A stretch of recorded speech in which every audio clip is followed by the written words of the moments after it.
So just a quick video on the first impressions of my new 2022 Orbea Rise H30.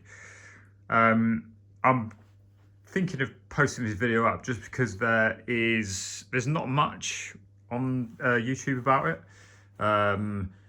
There are some, like videos of people running through the specs and stuff and talking about the bike, but there doesn't appear to be much information for people who have actually ridden the bike and actually experienced it. So I thought I'd just give you my first impressions on the bike. And yeah, I managed to get this pretty early, I think, from my LBS, or one of my LBSs. It's the H30, so it's a base model. It came with the display, which I was a bit disappointed about. I just wanted the little button, really. I think that the less it looks like an e-bike, the better, really. This is my third e-bike. Previous to this, I had a Lapierre Overvolt, and then directly before this, I had a 2021 Commensal Metapower 27 with the EP8 motor. So I've got experience of Shimano motors, and I've been on the fence on the lightweight mountain bikes for probably years now, to be fair. And I almost bought a Carbon Rise last year. And I was so close to buying one. And then this was announced just before Christmas, which threw a big spanner in the works, because if it didn't have the bigger battery, so it's got the 540, whereas the Carbon one's got the 360. If it didn't have the bigger battery, I'd have probably still gone for the Carbon one. But the bigger battery is a sort of a mini game changer for me. And I was worried about the weight of this aluminium one, because I didn't want to sort of find myself in no man's land with the worst of both worlds, if you see what I mean. But rest assured, this bike is pretty light. It's a lot lighter than my Commensal was. And I'd realised that the first time I lifted it into the back of the van. It's a really decent weight, it really is. I don't really know the numbers, but I'm just telling you, it feels a lot lighter than a full fat e-bike.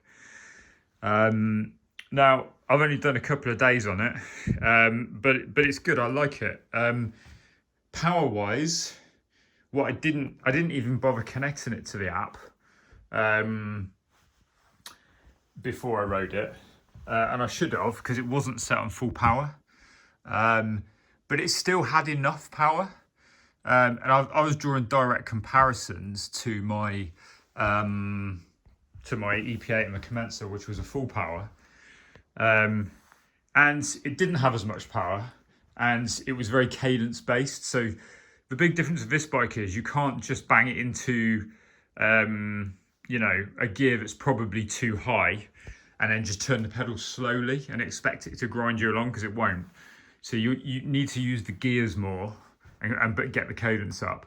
But once you get the cadence up, it does give you a nice bit of assistance. Now, since then I've wound the power up, and to be honest with you, it's now that the power's wound up, there's not that much difference between this and a full power. You've definitely got enough power to ride with your mates with the full fat e-bikes, and that was the big thing for me. I wanted to make sure that I could still do that, because otherwise it'd be completely pointless. Now, the one thing that's absolutely knocked my socks off is how long the battery lasts. So I did a full day at Windhill last week, and I probably did, I don't know how many runs I did, but I also did quite a few toe-ups as well for the kids. And I had half of the battery left at the end of the day. So I used 50% of the battery. I was absolutely amazed by it. Now I've taken my Commensal I've ridden at Windhill and my Lapierre at Windhill. And to be fair, Windhill doesn't use that much battery because it's not much gradient there. But those bikes were still dead by the end of the day. whereas this still had half of the battery left. No, we're not talking a little bit more range, we're talking a lot more range. So you can literally just run it in boost everywhere because the battery just lasts so much longer than it does on a standard EP8 bike. So the forks are obviously not supposed to be like this. I let the air out because I was checking to see if there was any volume spaces in it, and I just haven't put the air back in yet, and there isn't any volume spaces in it actually. So I'm gonna mullet it, I think, just because I've never been a big 29er fan, and it does feel like there's quite a lot of wheel underneath you. So I'm probably gonna mullet it. I'm going to probably strip these forks down, these Marzocchi Z2s, and see if I can just increase the travel, maybe take a shim out or something. Increase them to like 150 or something.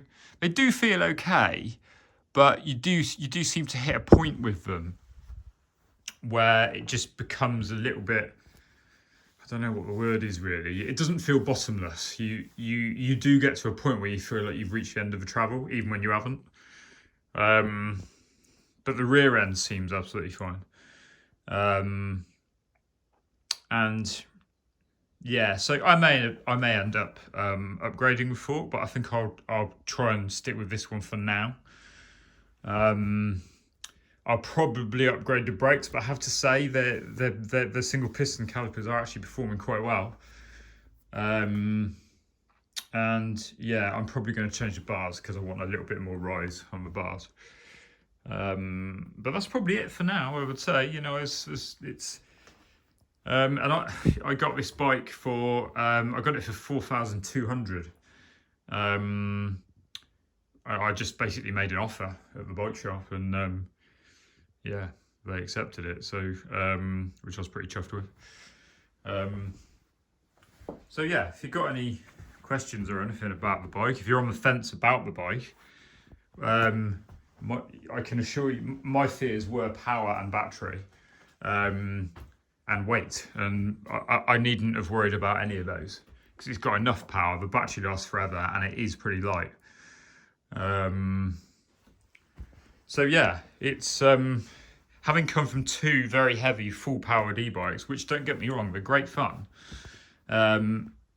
Particularly the Commensal was just a little bit too heavy for me, and the way that the market seems to be going with bigger batteries, I personally don't see the need for a bigger battery, because the bigger battery, the heavier it is generally. You know, it looks like Bosch are bringing out 750s and all this sort of stuff, and Specializers, a lot of them are 700, and you know the bikes are going to remain pretty heavy. And I would much rather have two 500s than you know, one 800 or something, and then just swap it over. But that's just me, you know. It's just I mainly ride sort of bike park stuff, so it's fairly easy for me to do stuff like that. But yeah, so what else can I say about it? Not much really. Yeah. Oh, that back tyre is fairly useless as well. The recon, that is well documented, but it's pretty rubbish. 12 gears, pretty pointless for me on an e-bike. It just overcomplicates things really. I think 10 would be fine. But that's the way the industry seems to be going. But yeah, okay, I'm just rambling now. If you've got any questions, then fire away. Over and out.